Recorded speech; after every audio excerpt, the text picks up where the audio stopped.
दोस्तों, एनवीएन की बातचीत में आपका स्वागत है। आजकल संघ परिवार के अंदर एक महाभारत छिड़ी हुई है। सरसंघचालक मोहन भागवत ने एक बयान दिया कि लोग जो है वो मंदिर के सहारे जो है वो अपनी लीडरशिप चमकाना चाहते हैं, लीडर बन जाना चाहते हैं और इसकी इजाज़त नहीं दी जा सकती। इसके बाद हमने देखा कि ट्रोल्स उनके पीछे पड़ गए और जो संघ के आमतौर से जो लोग उनके विरोधियों के पीछे रहते हैं, वो सरसंघचालक के पीछे पड़ गए। उसके बाद हमने देखा कि साधु संत जो है वो उनके पीछे पड़ गए और अब तो ये हुआ कि ऑर्गेनाइज़र का जो कवर स्टोरी है, वही सोमनाथ से संबल तक आ गई और उसमें जो उनके एडिटर हैं, प्रफुल्ल केतकर साहब, उन्होंने एडिटोरियल में ही लिख दिया कि भई इसको बंद नहीं किया जा सकता।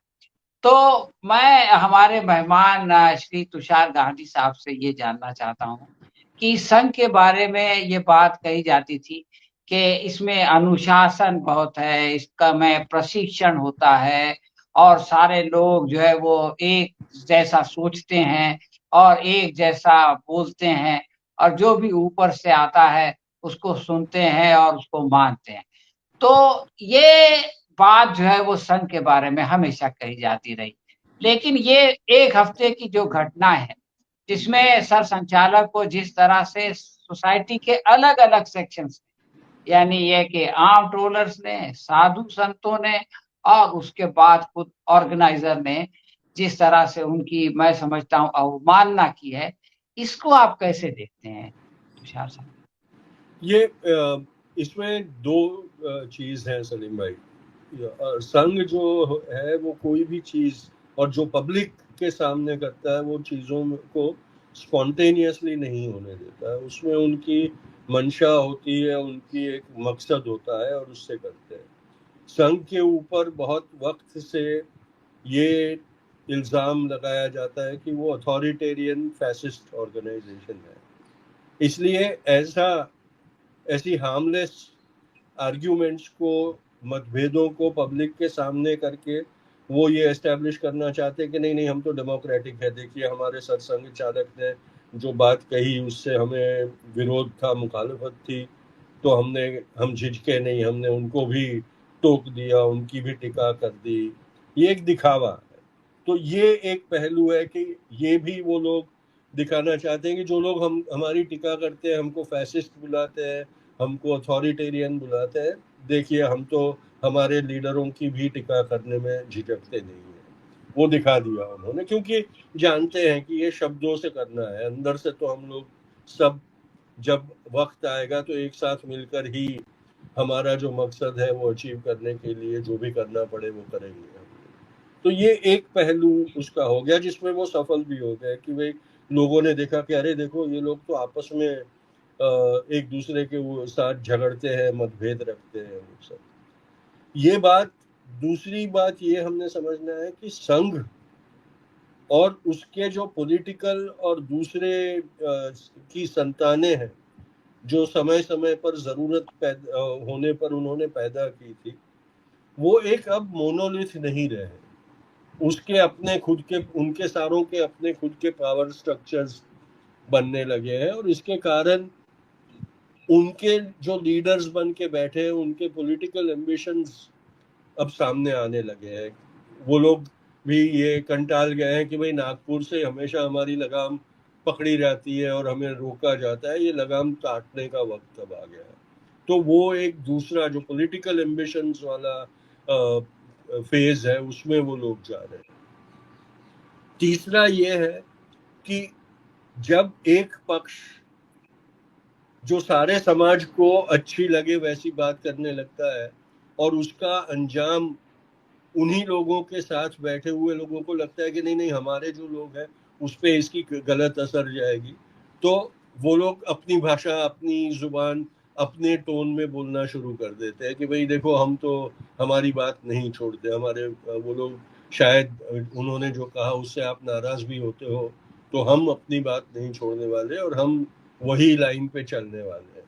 तो ये एक साजिश है हर दिखावे को अपनी तरह से मोड़ के उसका फायदा जितनी तरह से ले सके उतनी तरह से लेने की जो एक फितरत इन लोगों की है, वो लोग ये कर रहे हैं। और ये इस किस्से में स्पष्ट तरीके से वो दिखाई दे रहा है कि जैसे बाबरी मस्जिद तुड़वाने के पहले उन्होंने एक माहौल क्रिएट किया था कि वाजपेयी तो बहुत बढ़िया नेता है, वो सौम्य चेहरा है, देखिए संघ के तो हम लोग सारे ऐसे नहीं होते हैं, हम लोग तो वाजपेयी के समर्थक भी है, वाजपेयी को देखो कितना स्टेट्समैन है वो। लेकिन वाजपेयी भी उसी नर्सरी में से पला बड़ा हुआ था जहां अडवाणी बना, जहां बाकी सारे कट्टर नेता बने, और वाजपेयी उतना ही कट्टर था। और उन्होंने अपने सौम्य चेहरे से इन लोगों को एक पॉलिटिकल एक्सेप्टेंस दिलवा दिया कि देखो हम संघ का समर्थन नहीं करते, लेकिन हम वाजपेयी जी का आदर करते हैं, इसलिए हम उनके साथ हैं। तो घी तो गिरा तो चावल और दाल में ही गिरा ना आखिर में, तो वाजपेयी ने ये किया। वही चीज अब देवराज अरे ये कर रहे हैं अपने सरसंघचालक भागवत कर रहे हैं कि कभी अडवाणी बन के खड़े हो जाते हैं, कभी वाजपेयी बनने का ढोंग करने लगते हैं। और जब वो एक तरफ जाते हैं तो दूसरी तरफ से कोई खड़ा हो जाता है कि नहीं नहीं नहीं, हम तो भी हमारे कट्टरता पे, हिंदुत्व के लाइन पे ही है, हम तो कट्टर ही रहेंगे, हम हिंदू हित की रक्षा करेंगे। तो ये इसमें भी हमने ये नहीं समझना चाहिए कि बीजेपी में कुछ बदलाव है। और दूसरा हमने देखना है कि मोदी और शाह के बाद बीजेपी और संघ में जो एकता थी वो नहीं रही है। लोकसभा चुनाव के पहले नड्डा का स्टेटमेंट कि अब हम आरएसएस पे निर्भर नहीं है, हम अपने आप लड़ सकते हैं और जीत सकते हैं, हमें आरएसएस की जरूरत नहीं है, ये कहना। मोदी और शाह की लड़ाई जो योगी के साथ चल रही है, उसमें बार बार योगी को नागपुर से सहारा लेने की नौबत आना, तो ये सब दिखाता है कि अब वो भी एक पॉलिटिकल ऑर्गेनाइजेशन की तरह अंतर विग्रह का शिकार होने लगा। तो ये सारी जो चीजें हैं उसका नतीजा ये आता है कि भाई भागवत कहीं से वो खड़े होके बहुत अच्छी लगे वैसी बात करना शुरू कर देते हैं, और फिर उनके सारे बाकी के जो लोग हैं वो एक होकर उनके ऊपर अटैक शुरू कर देते हैं। तुषार साहब, ये बात जो अभी आपने जिसकी तरफ इशारा किया, कई लोग ये बात कह रहे हैं कि 2024 के इलेक्शन के बाद इस बात, पहले ही नड्डा जो है वो एक्सटेंशन में चल रहे हैं, तो अभी एक सबसे बड़ा इनके सामने वो है कि भाई पार्टी का अध्यक्ष इसको बनाया जाए, और आरएसएस चाहता है कि उसकी पसंद का आदमी हो। संजय जोशी का नाम भी इस सिलसिले में आता रहा। और 2024 के बाद ये थोड़े प्रखर भी हो गए थे मोहन भागवत जी, और अहंकार की बात उन्होंने की, और भगवान वाली बात, क्लेम की बात कही, और कई तरह से उन्होंने गारंटी की बात कही कि मोदी की गारंटी नहीं, बीजेपी की गारंटी होनी चाहिए, वगैरह वगैरह। तो इस तरह से एक तरफ तो मोहन भागवत जो है वो प्रधानमंत्री को पे टीका टिप्पणी कर रहे थे, लेकिन प्रधानमंत्री ने इनको मौका ही नहीं दिया। वो जो है वो जा करके सीधा एनडीए में लीडर चुन गए, उन्होंने बीजेपी की उसमें आए ही नहीं। और लोग ये कह रहे हैं कि ये जो साधु संत हैं, वो ट्रोल आर्मी तो बहरहाल बीजेपी की ट्रोल आर्मी थी, लेकिन ये जो साधु संत हैं, खास तौर से आचार्य भद्राचार्य, वो तो मोदी से बहुत करीबी हैं, जो बहुत ज्यादा जो है वो सख्त जबान में आलोचना कर रहे हैं मोहन भागवत की। तो ये क्या लोग ये कह रहे हैं कि मोदी जो है वो भागवत को निपटा देना चाहते हैं, वो चाहते हैं कि उनको बीच में से ही हटा दिया जाए, और उनके जो चहीते दोस्त हैं होसा बुरे, वो जो है वो सर संचालक बन जाए। क्या इस तरह की कोई आपसी लड़ाई भी इसमें हो सकती है? ये देखिए, महत्वाकांक्षी नेता जब होता है जिसको खुद के नाक की आगे कुछ दिखता ना हो, तो उसको जो सारे बाकी जो एक चुनौतियां हैं उससे नफरत हो, उसमें हमें ताज्जुब नहीं होना चाहिए।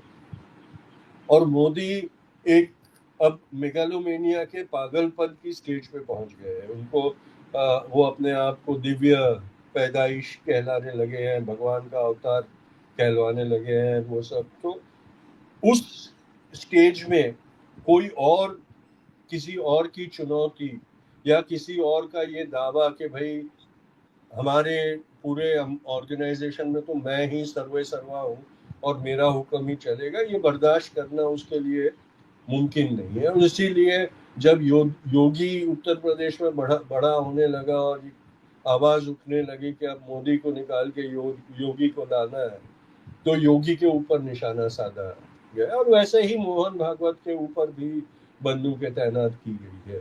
भले हमारे सामने वो एक दूसरे के साथ रहे, भले हमारे देखते मोदी जी उनको नमन करे, प्रणाम करे, सब करे, लेकिन दोनों जानते हैं कि दोनों में से एक ने दूसरे को मारना है, खत्म करना है, और वो दोनों साथ में नहीं रह सकते।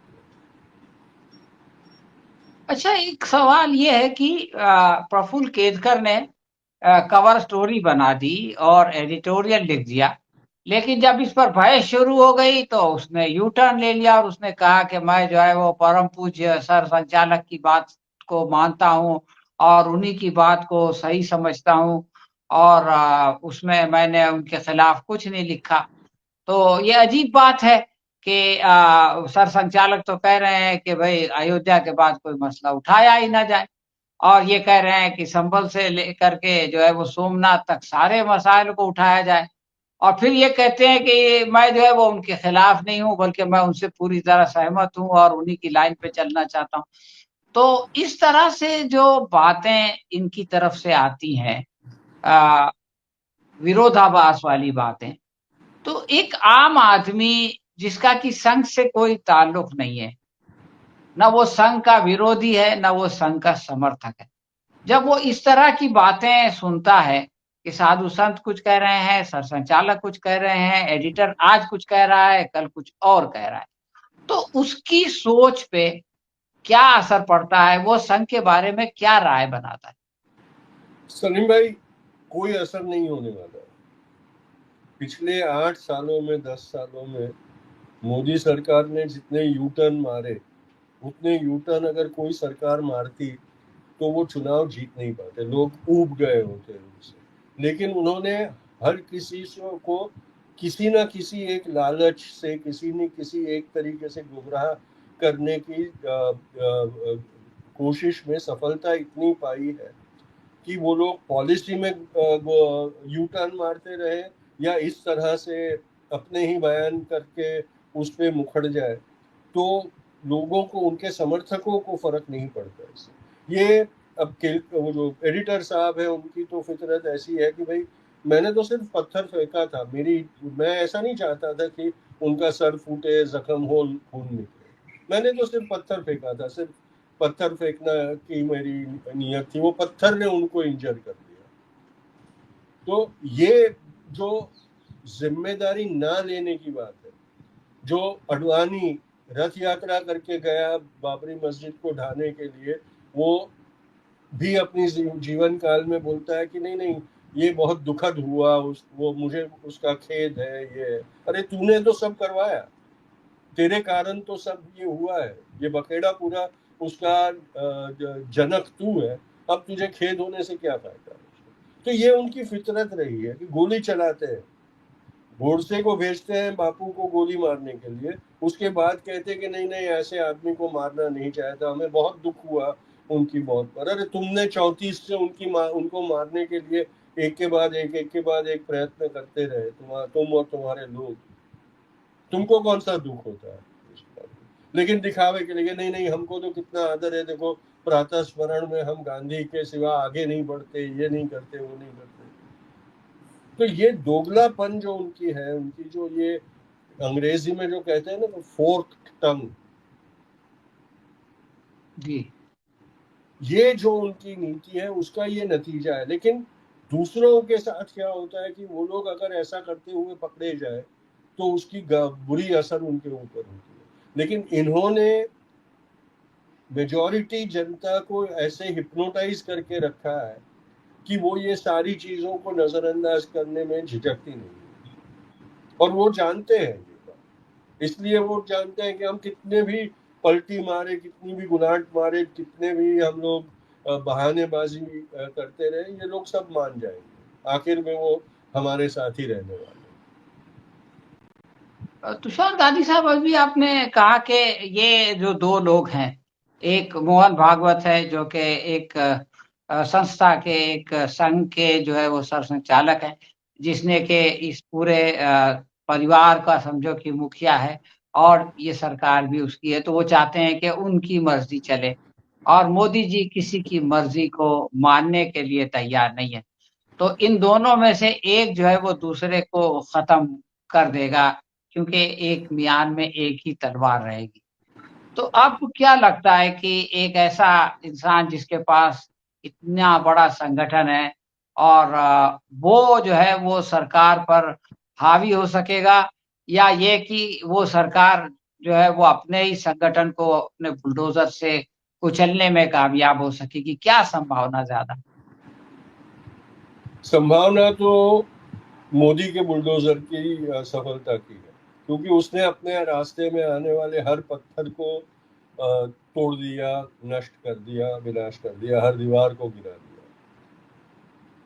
तो चांसेस तो ये है कि मोदी ही सफल होगा, लेकिन संघ को हम कम नहीं कर सकते, क्योंकि संघ ने इतनी बड़ी हथियारों की फौज बना के रखी है कि अगर वो चाहें तो इंसान का बचे रहना मुमकिन नहीं होगा। गांधी को उन्होंने मरवाया, 34 से वो लोग उनके हथियारे भेजते ही रहे, 48 में सफलता मिली, तब तक वो रुके नहीं। और तब भी गांधी मर्डर इन्वेस्टिगेशन में भी वो बार बार ये कहते थे कि ये लोग नाकामयाब होते तो हमारे पास और भी लोग थे जो तैयार थे ये करने के लिए। तो ये दोनों में एक दूसरे को जानते हैं।